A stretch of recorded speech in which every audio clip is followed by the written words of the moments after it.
Hi everyone, and welcome back to my channel. My name is Lillian Manna. Today we're going to be talking about how to be your most authentic self.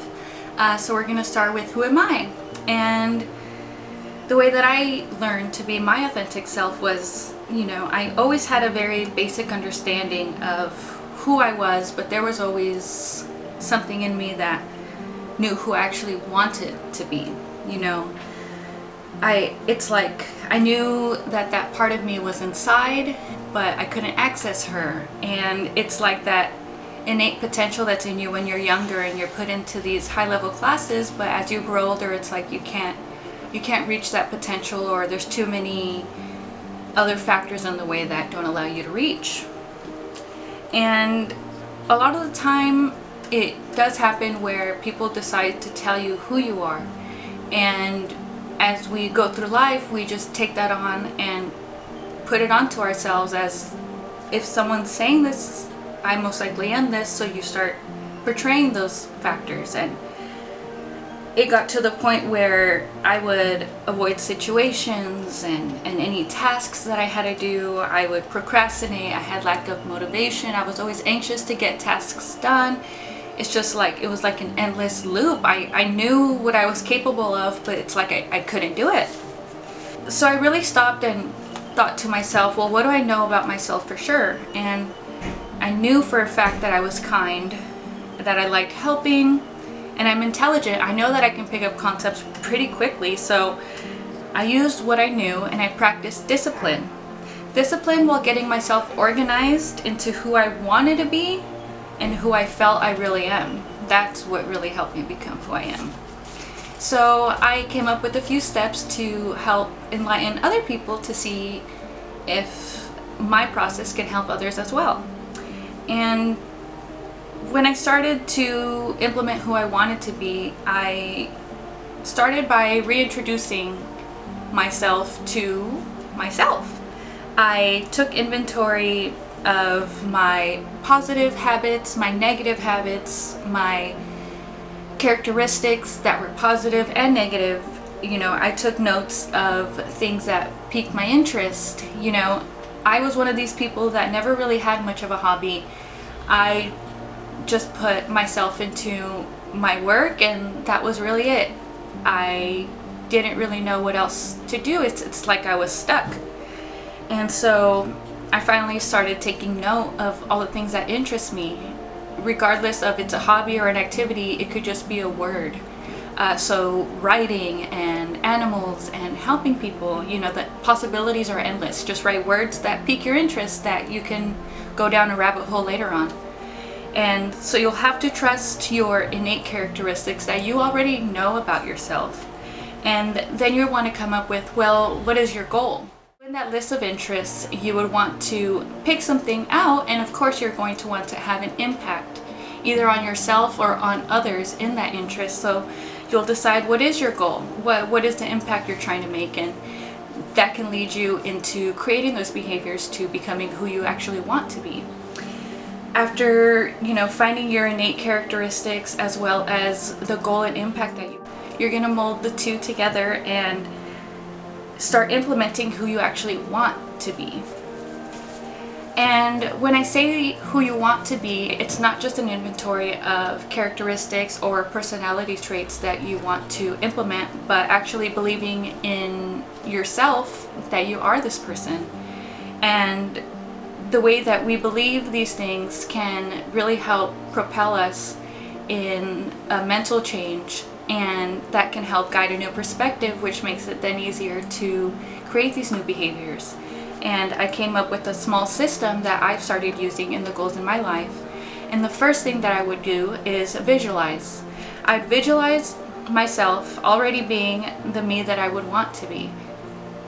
After visualizing, tell yourself you already are that person. Next, you'll try creating the feeling in your body as if how it would feel if you already were this person. How would that feel? I know that I get a lot of my sensations in the pit of my stomach. Sometimes I get it in my chest. Regardless, hold on to where that feeling is and visualize how it would feel actually being the person you want to be but not who people tell you that you are. Next, you'll want to hold both together.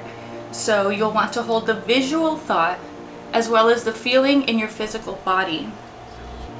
And just hold on to that for a little bit. Visualize who you want to be, feel that feeling in your stomach, and just let yourself believe this. Hold on to that for a few seconds and then release, and then you'll want to move and start acting as if you are that person, and everything else will fall in. So when I say moving and acting as if you were this person already, I would say move in the positive characteristics that you have already took inventory of, and consider completing your personality and making yourself whole, and hitting even the negative aspects of your personality or characteristics and turning that into something positive for yourself, or releasing as that's no longer who you are or who you want to be. And the way I would say is, just hit every aspect of your personality. There's different aspects such as sociable, being agreeable, being passive, being assertive, all of those. So there's so many different ways, and it really is who you want to be and the aspects that you want to change. And remember to strive for completion, not for perfection. Striving for perfection will leave you feeling insane.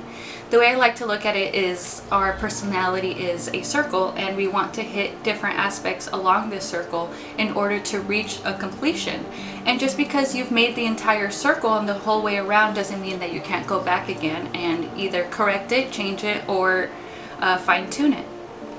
And there is a way that Carl Jung, a Swiss psychiatrist, brings this into light. He brings up the form of completing our personality and being who we are authentically, either unconsciously or consciously. The unconscious version is, of course, the natural version. This is what everyone goes through in their life. The conscious does not intervene, so it does seem as the beginning and the adventure is just as dark as it is at the end, so you never really bring anything to light other than reflection.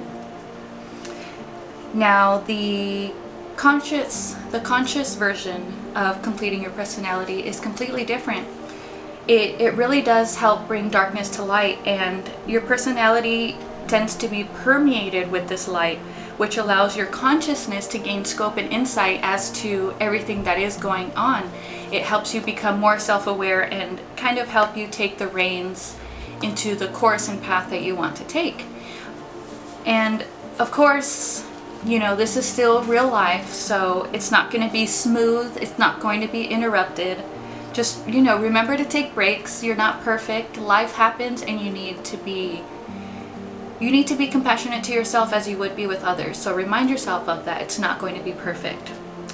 And another way to take breaks in this reality, as it's not going to be so smooth, we're going to get hiccups, we're going to want to give up, we're going to be down on ourselves every now and then, but use that time to reflect on those uncomfortable feelings. I came up with a small process that has helped me understand my emotions, the feelings, why I feel that way, and then create new behaviors. So I'm going to share that with you guys next. So the cycle is emotion, feeling, and then processing. And in processing, we can change our behaviors. So with emotion, you will want to sit with that emotion and name the emotion. What is the emotion? The emotion is the quick feeling that comes and goes. Next, what stays is the actual feeling. So you'll want to describe the feeling that it gives you. Make note, talk about it out loud. You can talk about it with someone. Journaling works for me the best. And then after feeling and describing the feeling that it actually gives you, process. Next, you'll want to process the feeling and reflect and ask why you're feeling those feelings.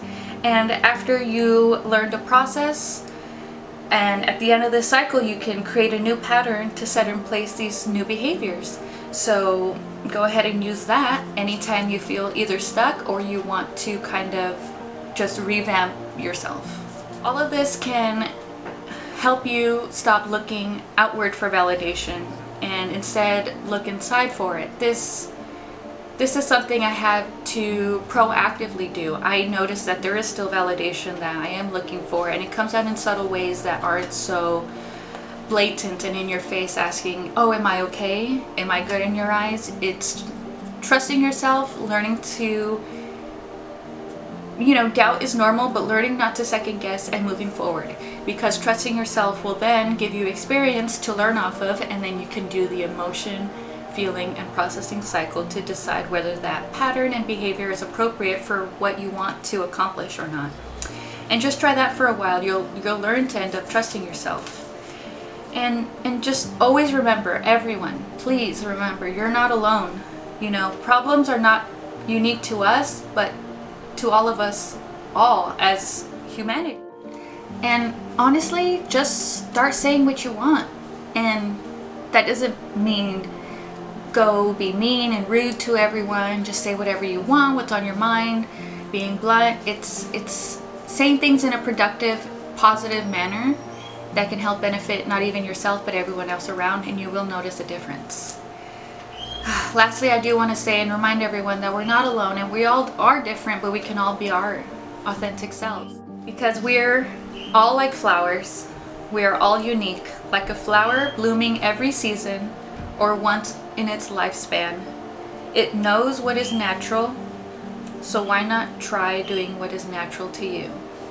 So that came to me one day when I was writing, that really set in, because as flowers bloom every season or whenever they're supposed to bloom, and they just know it's natural to them. So why don't we just try following what's natural to us and bring joy to not only ourselves but everyone else around. Alright, well, that's how I came to be my authentic self. Feel free to ask any questions in the comments, or feel free to reach out to me via social media. I'll also go ahead and leave some resources there as well, such as the Individuation process coined by Jung. There's also a personality type test you can take online that's free. It's on 16 personalities. I'll explain what a passion project is, just taking notes and, indulging in your interests. So I'll go ahead and note everything there down in the description. Hope you guys liked this video. Feel free to like, share, and subscribe, and I'll see you in the next one. Thanks. Bye-bye.